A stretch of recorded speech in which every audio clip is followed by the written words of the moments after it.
Assalamualaikum warahmatullahi wabarakatuh.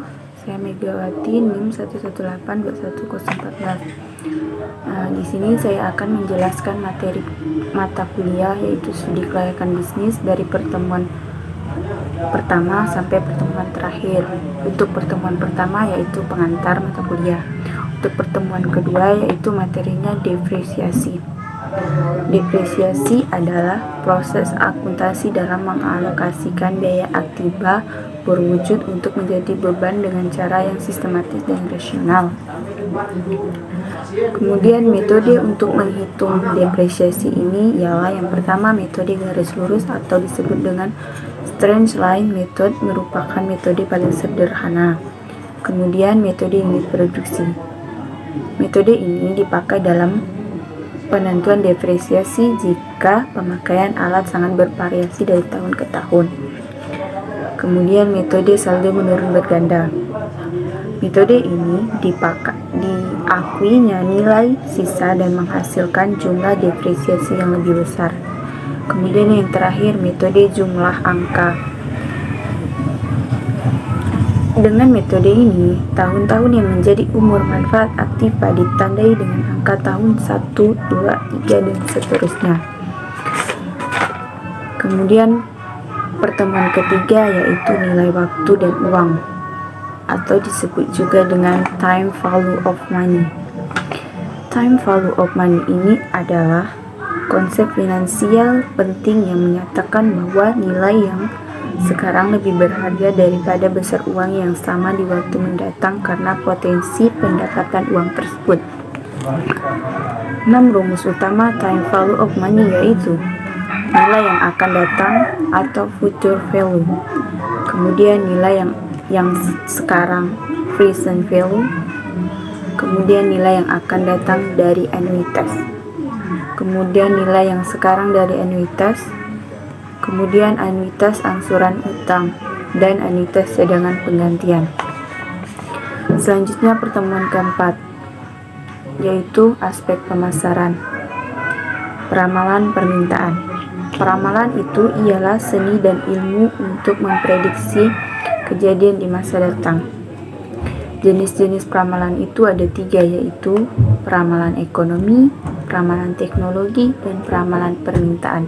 Untuk peramalan ekonomi ini menjelaskan siklus bisnis.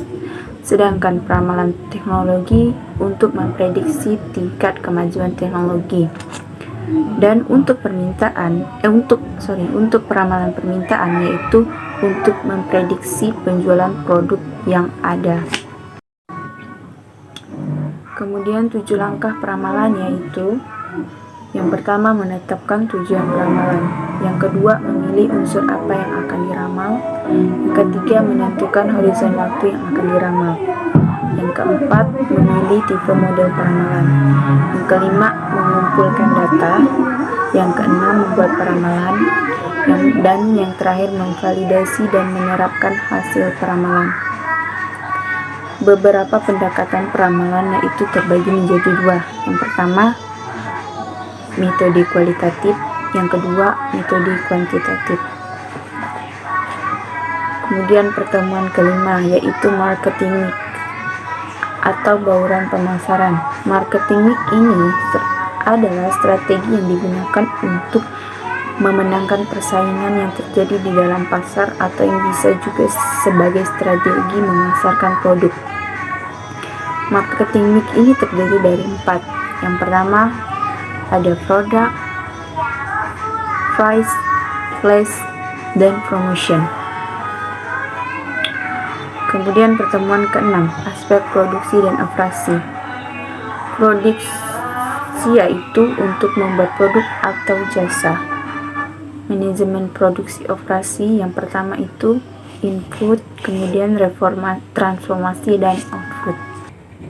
Kemudian pertemuan ke-7 yaitu aspek hukum. Dalam aspek hukum, hal yang dibahas meliputi bentuk badan hukum perusahaan, prosedur perizinan, lembaga, departemen atau instansi yang terkait dengan perusahaan, rencana anggaran dasar perusahaan. Kemudian jenis-jenis hukum di Indonesia yang pertama itu perseorangan, firma, CV, PT, BUMN, BUMD, dan yayasan. Kemudian pertemuan ke-8, aspek ekonomi dan sosial. Dari sudut pemerintah dan masyarakat, dampak positif dari usaha atau investasi yang dominan adalah aspek ekonomi dan sosial. Adapun dampak usaha atau investasi dari aspek ekonomi yaitu yang pertama meningkatkan ekonomi rumah tangga, kedua menggali, mengatur dan menggunakan ekonomi sumber daya alam, ketiga meningkatkan perekonomian pemerintah baik lokal maupun regional. Kemudian ada pun dampak usaha dari aspek sosial yaitu yang pertama adanya perubahan demografi, adanya perubahan budaya dan perubahan kesehatan. Kemudian pertemuan ke-9 yaitu aspek lingkungan dan AMDAL. Analisa aspek lingkungan itu membahas tentang kesesuaian dan keterkaitan lingkungan dengan bisnis yang dijalankan. Juga dampak bisnis terhadap lingkungan dan pengaruh lingkungan itu sendiri terhadap lingkungan. Kemudian analisa aspek AMDAL yaitu untuk mengetahui dampak yang ditimbulkan jika suatu investasi jadi dilakukan baik dampak negatif maupun positif. Kemudian pertemuan ke-10 yaitu aspek keuangan. Aspek keuangan ini merupakan aspek yang digunakan untuk memulai keuangan perusahaan secara keseluruhan. Aspek keuangan ini memberikan gambaran yang berkaitan dengan keuntungan perusahaan. Kemudian pertemuan yang ke-11 yaitu biaya modal, cost of capital. Yang pertama, definisi modal yaitu merupakan dana yang digunakan untuk membiayai pengadaan aset dan operasional suatu perusahaan. Kemudian pengertian cost of capital merupakan pengembalian yang dapat diharapkan oleh investor atau penanam modal suatu perusahaan apabila mereka berinvestasi pada sekuritas yang mempunyai tingkat likuiditas dan yang sebanding. Sekian penjelasan dari saya dari pertemuan kedua sampai pertemuan ke-11. Mohon maaf apabila ada yang kurang dan apabila ada yang salah.